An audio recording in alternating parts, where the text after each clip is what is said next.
Again for coming and being here today. But You're welcome. my part of it is, as you can see, a lot of people were speaking and talking about what they're thankful for. You'll have an opportunity sometime today to talk a little bit about what you're thankful for. But again, I appreciate you all just giving me a few moments of your time. Hopefully you don't doze off and be too relaxed. But like I said, I promise to just talk to you guys. I'm gonna just tell y'all a story about something that I'm thankful for. So if you can just follow along with me, like I said, give me your just the opportunity to tell you the story that's near and dear to me, and hopefully you will probably learn something from it as well. So just with no further ado, I'll get started. One of the things that I have been thinking about as we approach Thanksgiving, and I am very thankful and grateful for a lot of people in my life and people that's done a lot for me. I recently, the reason why I'm telling you this story, because even though I am an adult and I'm successful and I am somebody who I believe in God, I've recently had to realize there was times where I felt like I actually was like, man, this is hard. Like I felt overwhelmed. Like I'm back in school getting my master's. I'm doing, working here, and I'm doing a lot of other things. And even me, I actually feel sometimes like, man, it's very hard and it's very tough. And so it just made me think about you all and probably like how some of y'all are feeling. Just the things that you're going through. And one of the things I do want to let you know that your childhood circumstances do not have to predict your life outcomes. And I know that, from me being a living testament to that. One of the things that I ask myself, and I wonder if you ask this sometimes, being in a situation from where we're from, is how to feel valued after being abandoned by someone who you value. And we're speaking about all of us being in foster care and so forth. But it took me over 20 years to finally figure out that answer. But I believe now that I start realizing that my life purpose is to live, and not live for like my parents or the people who brought me into this world, but to live for me. Now, I didn't know, I don't know about you, like I said, but growing up, I realized that I had some very dysfunctional family, dysfunctional parents. First of all, my mom was 15 years old. My father was 19-year-old man. My mom was this young lady who had low self-esteem. Her parents were alcoholics. They would leave her in the house a lot, and not be there for them. She had a lot of people that, just didn't pay her attention and wasn't really there for her. And then I have my father, who is this 19-year-old man who probably for some reason couldn't get a girl his age, so he had to go and try to manipulate this little 15-year-old to try to get with her. And so, I'm sure that he used to his advantage some of the things that she felt, lonely and abandoned and betrayed, and he used those familiar words. Hey, sweetheart, I love you. And that sometimes get those women because they feel like nobody loves them, nobody cares. The reason why I'm talking about this is because I too have felt those same things, that feeling of abandonment, that feeling of nobody caring and this and that and another. So he used that tactic on my mom, and then at that point, after saying I love you, I won't leave you, 3 years later with 3 kids, and then he walks away and he leaves. So I'm just saying that at that point, that's where it first started hitting for me. That as a 3-year-old, feeling that sense of abandonment, feeling that sense of my father leaving at first. And then shortly after, as I grew up, my mom got with another guy. She had 2 more kids, so it was 5 of us. But after a while, that relationship didn't work out. That relationship turned into where they started to do drugs. And then they started to leave us in the house, and they started to neglect us. And they would allow people to babysit their little children. And these people weren't always so trustworthy. They would violate these young boys at times. And like I said, and some of that stuff causes even more pain to feel like, wow, how my mom, dad not there, but how my mom gonna let these people, violate, a young boy like that. And so all I'm trying to say is that this young boy, who was myself and my brothers, I can't speak for them, but at least for me, I started to feel at a young age that lack of love, that lack of attention, that feeling of abandonment, that feeling of not having the hugs and the kisses and that affection from my mom growing up. And what that did is it caused me to start looking for that in different areas. So for me as a young, as a teenager or a young man, sometimes, if a woman would like show me attention or affection, I gravitated to that because I'm like, I never had that growing up. And so I'm just pointing out these things, and a lot of times it causes you to do things. Like, I know that I'm a good person. I know growing up that I didn't want to be an evil person, but I started to do things that were not good, that was not right, you know what I'm saying? Because of the situation, I did have to hustle and do a lot of things like that, and do things that I know is not right. And we all in here know good from bad. We all know what's right, what's wrong. And it's just that sometimes those circumstances or things that we're in causes us to do bad things or evil things. And so what I'm trying to do is let you know, for me, growing up with that hurt and with that pain and with that feeling of abandonment and feeling like those abandoned houses that were on my block, feeling like those houses that had no value, feeling like someone growing up that, nobody cared about me, nobody loved me, I'm nothing, I'm just like a house with no value. But understand this, if anything, out of all the things that you all are going through, we were not created in this world to feel like we were has no value. We were not made for that. We were actually created, put here on this earth to show love, to be loved. And it was the Creator who actually really loved us so much that, you know what I'm saying, he put us here to love one another and to be right and be positive and help and uplift. But there's one of the things that we always have that choice. We have that choice to do right, or we have a choice to do evil. And when I read this book of Sacred Writings, and in this book it had a story about a father who abandoned his child, his little child. But this father, he was richer than all of the richest people put together. He had more gold and silver than anybody at the time. That was their currency.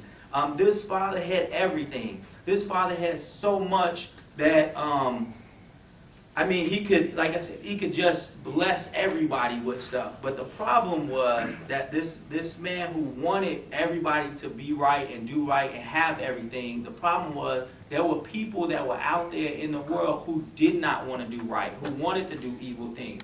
There were people who were stealing from poor people. There were people who were killing other people for no reason. There are people who were out there just deceiving people for money and all kinds of things. There were so many things back in the day when I was reading through this book, that there were so many things that sometimes people would go in and kill, like I said, mothers and fathers, and leaving kids by themselves. They're abandoned. And a lot of times they have to go and live and be with other families.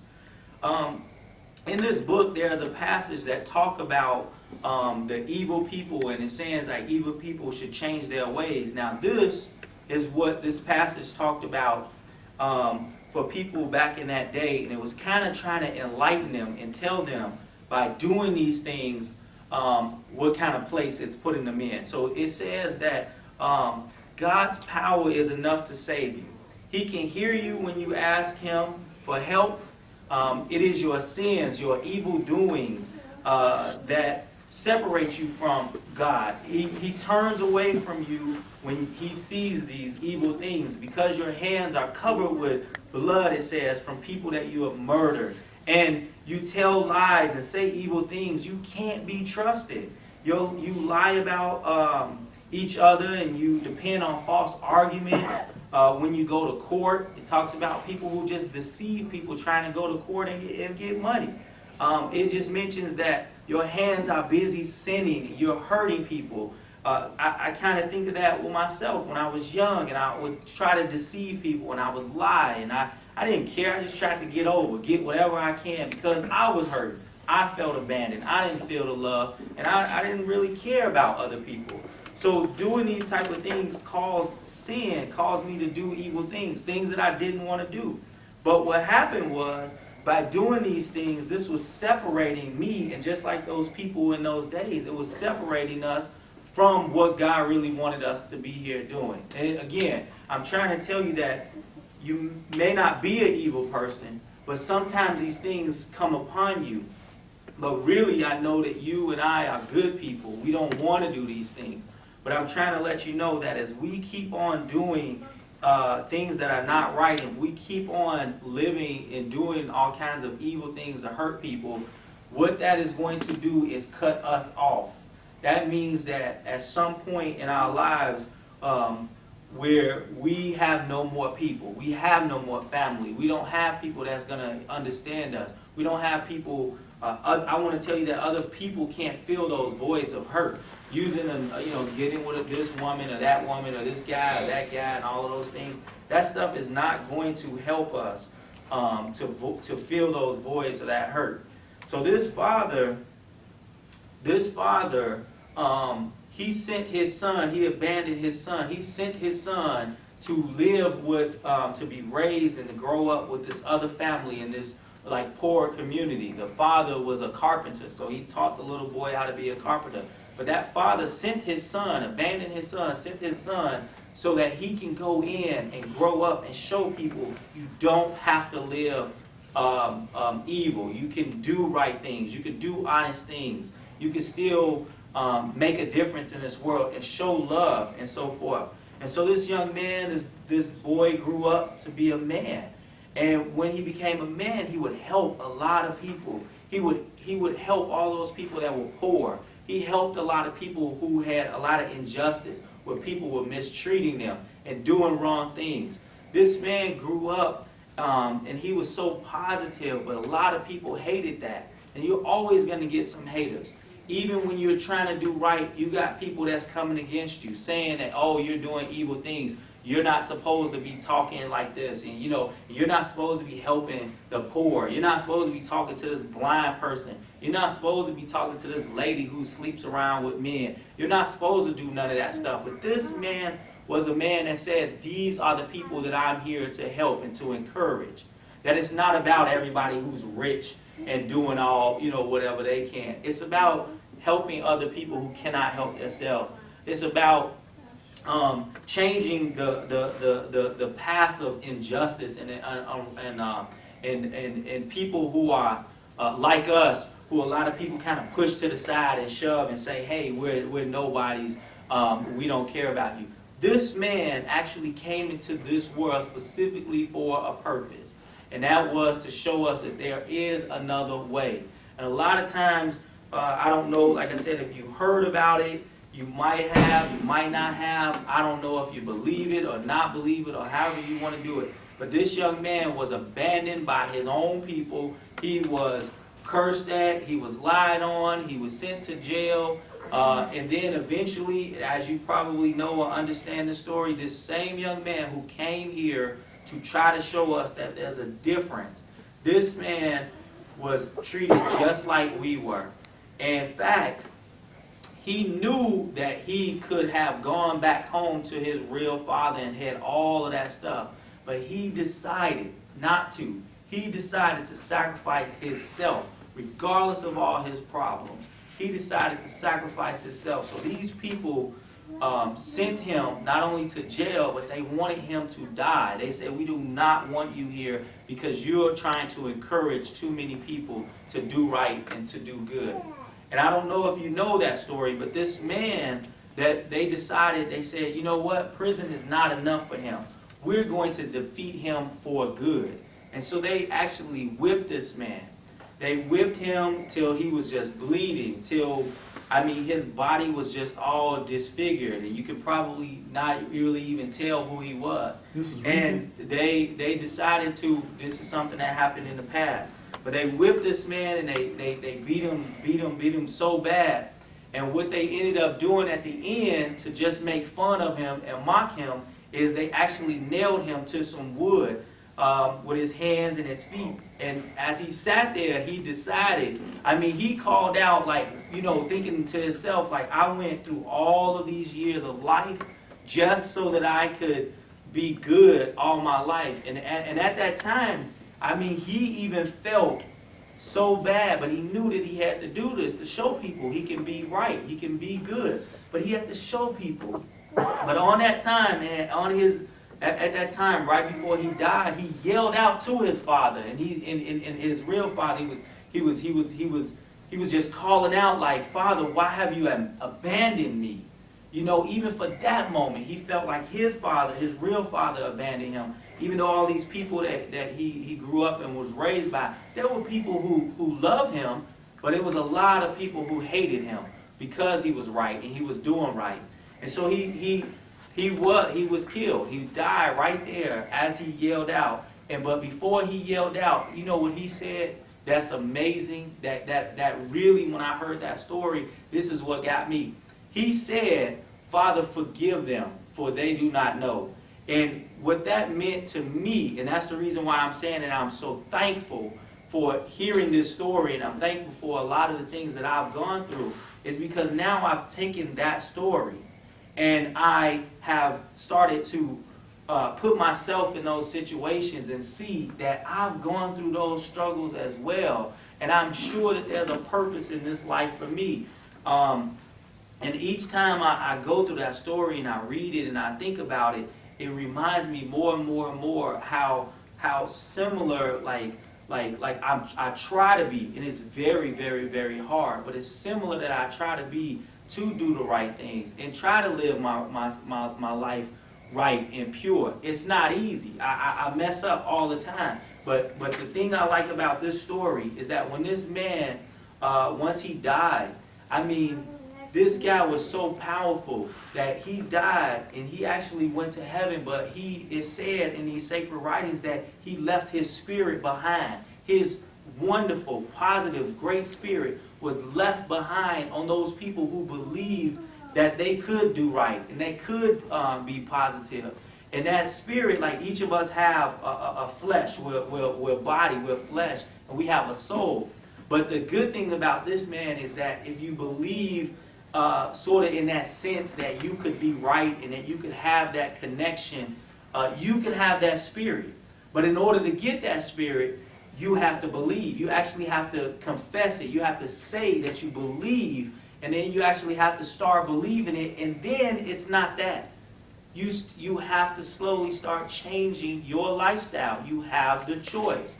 So what inspired me about that story, if you all don't know now, that is a story about Jesus Christ. What inspired me about that story, about hearing about what he has done for me, like a lot of the people that spoke beforehand, I've carried that hurt and that pain, and I've tried to fill those voids from other people. I tried to look at other family members, but they're not going to be there for you.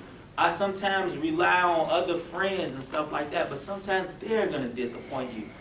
Even in life, when you try to push forward and do things, you already know some jobs are not going to hire you. I was 21 years old when I finally heard that story, to the sense that I really wanted to change my life. And from that age, from 21 all the way until now, and I'm 34, I am still growing and I'm still trying. But all I'm telling you is this one thing, and it's true, that if we continue the way that we're going, and we do not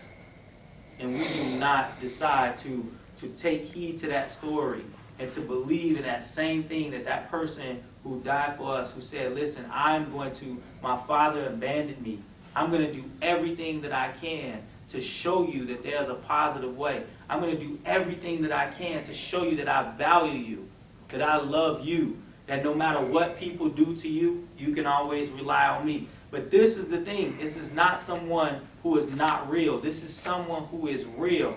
No one has ever seen in these sacred writings, they don't describe the color of the skin. They don't describe any of that thing because they don't want you to lose focus on what this really is. We're talking about this spirit, this power. Your imagination can give you a picture of it. It could look like whoever you want it to look like. But this spirit said that it would never leave you and never forsake you. So when you feel like you're walking by yourself, that spirit is right there with you. But you have to actually believe it, and you have to know, and you have to have power inside of you to know and understand that no matter what you're doing, no matter what's going on in your life, that if you actually believe, and you'll have an opportunity later to say, hey, I want to learn a little bit more about that. But you have the power to believe in this Christ that I said that has come here to die for us and to give up everything just to show that he loves us. His Father loves us, that he was sent here specifically to show us and give us an example. And so, again, all of the things that you're going through, you're going to continue to go through it. I believed when I was 21. I still believe, but I still struggle with some things. But one thing that I know, that no matter what happens to me, when I walk out this, if something happens to me, I know that I'm going to have all of the riches, all of the glory, because here on this earth, this is probably the end. We have sickness in our bodies. We have illnesses. Things happen to us. We lose jobs. Bad things happen. Some good things happen. But eventually, when my time comes, I'm going to be in a place where there is no sickness, where there is no more disease, where there is nobody talking about me, where there is no more struggling, there is no more being poor.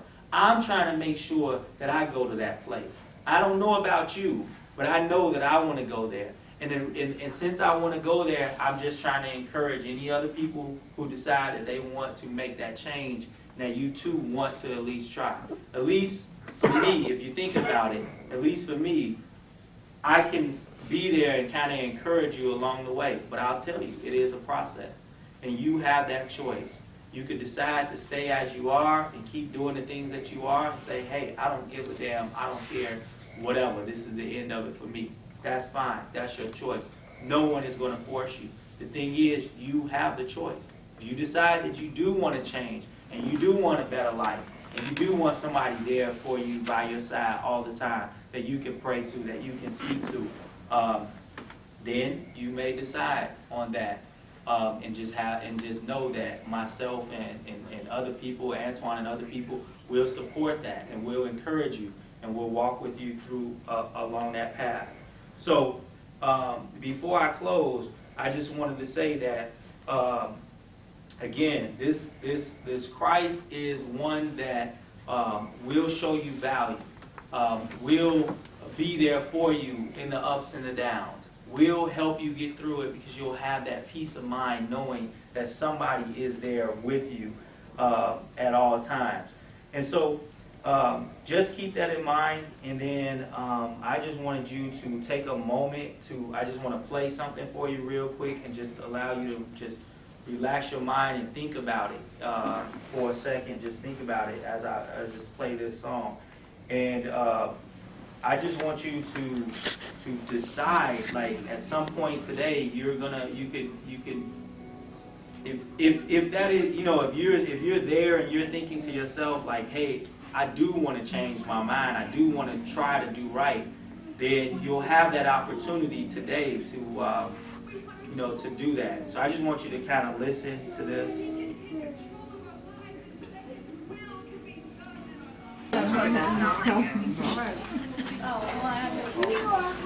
Hey, they call me Shake Master. You trying to take my chicken? Really, the baby? They're not biscuits, it's cornbread, genius.